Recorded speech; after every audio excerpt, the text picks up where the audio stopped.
In the past few years, crime in Europe has been steadily increasing. From bombings to sexual assaults, Europeans aren't safe in their own countries anymore. Alongside the rising crime, another thing was on the rise, something that Europeans kept a blind eye to: irregular immigrants. The generous hand that was once offered to immigrants from various other countries has come around to bite Europe in the back.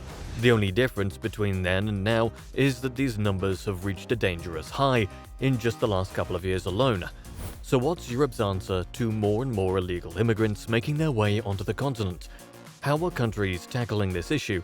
And what does it mean for the future and safety of non-immigrant European citizens? Stay tuned to the very end as we try to answer these questions. And if you're new to the channel, don't forget to subscribe so you don't miss any future update on the matter. Europe's immigrant crisis. In Europe, migration is once again a major political issue, fueling far-right parties' popularity and escalating tensions among EU member states, further dividing the countries that migrants are trying to reach and those they're trying to avoid. To counter the growing numbers of migrants, European countries are putting in place stricter migration policies. So, why is immigration now a top priority for the European Union when the same continent has kept an open-for-all attitude for decades? The main cause is the dramatic rise in the number of migrants. Just recently, a concert hall in Moscow was attacked by masked terrorists, proving that even the high and mighty of Europe, Russia, isn't safe from such atrocities. ISIS-K has taken the claims of the attack, and most likely illegal immigration is the route for them to enter. Moreover, as a result of the approximately 4 million Ukrainians who have fled Putin's invasion, the European Union has witnessed a notable surge in what is commonly referred to as normal migration. But alongside it, irregular migration has also increased to the point where it's out of control. It refers to those seeking refuge and those migrating without proper documentation. Over 900,000 people sought asylum in the European Union in 2022, the largest number since 2016 and a 50% increase from the previous year. And based on preliminary numbers, it was projected to keep increasing. Just in the first half of 2023, there was an increase of about 28% in asylum applications, reaching almost 1.2 million each year. Also, in 2022, the EU's Frontex border agency recorded the greatest number of illegal arrivals since 2016, with over 300,000. This may be a European-wide statistic, but certain nations have felt the efforts more sharply than others. As an example, Italy has already welcomed more than 130,000 irregular migrants in 2023, surpassing the total from the previous year, a number that's projected to increase with every passing year. Over time, Italy has become the biggest entry point for asylum seekers in Europe. As a result, residents of the little island of Lampedusa are becoming increasingly angry as thousands of asylum seekers arrive every month. Even though newly elected Giorgia Meloni, the president of the European Commission, and Italy's far-right prime minister promised a more aggressive stance towards migration, the number of asylums has skyrocketed under her watch.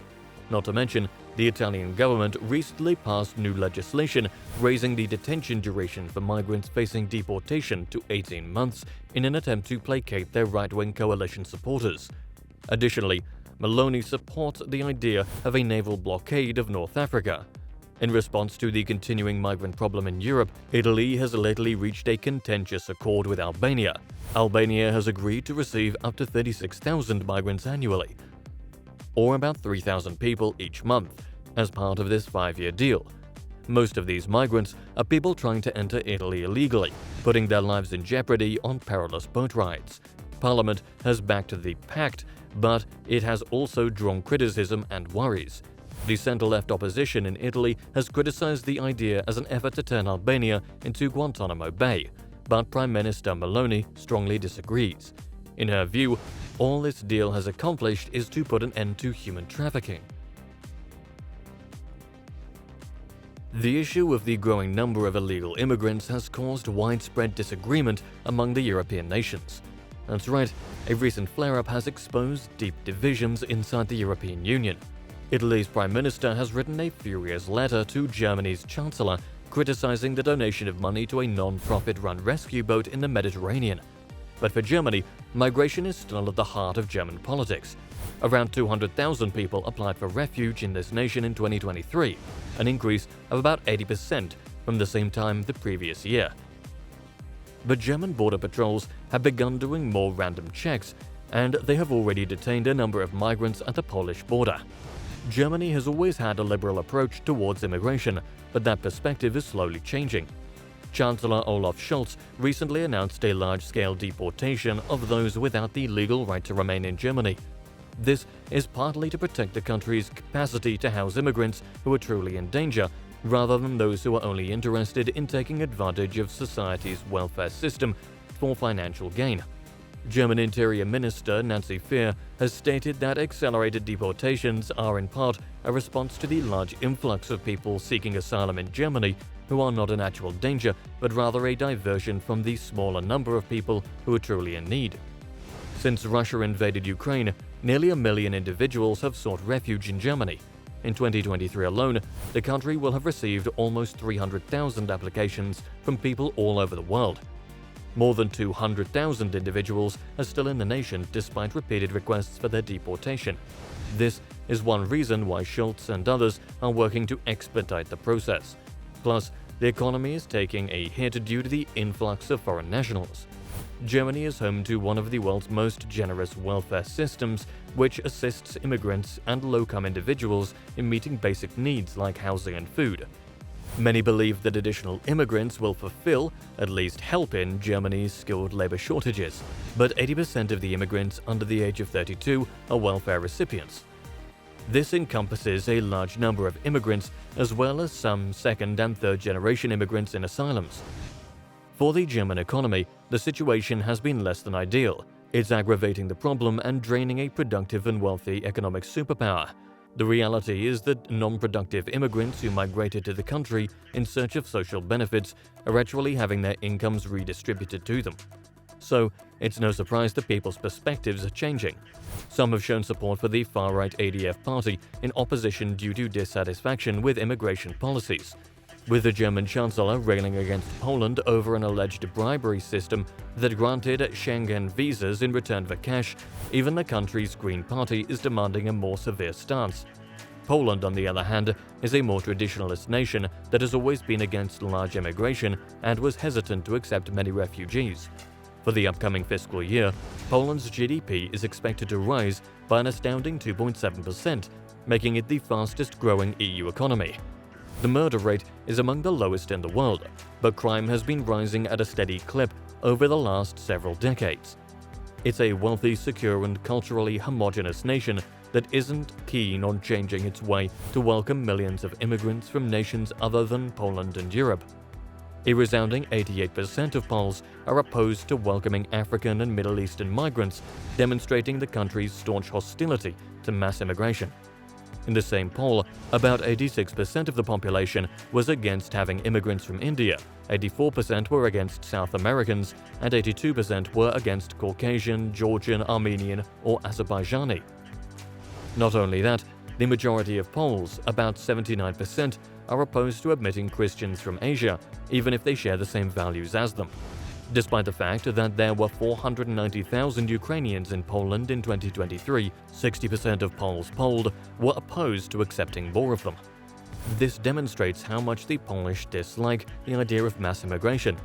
However, there are still 104,000 Belarusians and 24,000 Georgians in Poland, making them the second and third biggest immigrant groups respectively.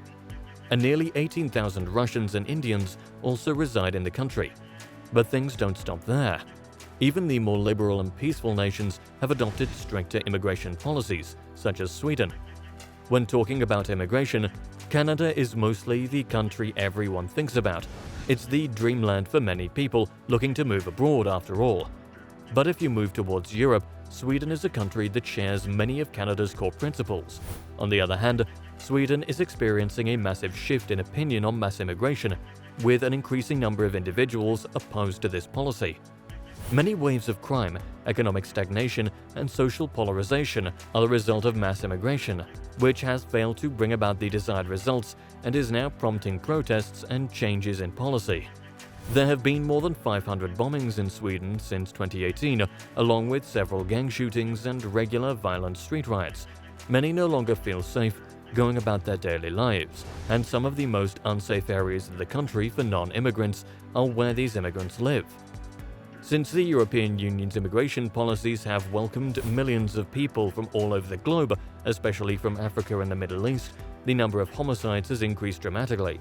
A staggering 41 million people, or over 10% of the total population, entered the European Union in the decade from 2012 to 2021, with over 4 million entering illegally between 2012 and 2019. In Sweden alone, about 130,000 people arrive each year. As if the correlation between immigration and criminal activity weren't already apparent, an astounding 58% of individuals wanted for criminal charges between 2002 and 2017 were foreign nationals. That's a lot for a nation with a population of only 10.4 million. As a result, an increasing segment of the Swedish people is wary of open borders and the transformation of parts of their towns into new zones, which has contributed to the Conservatives' annual gains in parliamentary authority. More stringent regulations are being implemented to prevent the nation from being overrun by immigrants. The new regulations represent a radical departure from previous approaches to the issue of mass immigration, according to Swedish Prime Minister Ulf Kristersson, who claims that Sweden's historical immigration rates are untenable. While the great majority of Swedes welcome refugees in 2015, the most recent surveys show that only approximately 42% of Swedes think their country should be more open to immigration. Sweden has drastically reduced its annual refugee intake from hundreds of thousands to just 900 in 2023, down from 5,000 in 2018 and 5,000 in the years prior. The absence of immigration participation in Swedish society has aggravated gang violence and crime waves, especially in North African and Middle Eastern neighborhoods of cities like Gothenburg and Stockholm. As even left-wing Social Democrat former Prime Minister Magdalena Andersson acknowledged, as a result of the country's extremely liberal immigration policy since the 1970s, almost 20% of Sweden's population is foreign-born. However, many Swedes are sick of the open-door policy after seeing the country's crime rate spike and the economy fall. Budgets were inflated with significant spending to make room for the 160,000 asylum seekers accepted in 2015 alone during the refugee crisis, but Sweden initially struggled to accommodate them. The unsustainability of housing a large number of immigrants and refugees since then, together with the negative social repercussions, is a contributing factor to the backlash against mass immigration. Thank you for watching this video. We will dive deeper into where the immigrants come from and what alternatives Europe has to solve this issue in future videos, so make sure you subscribe.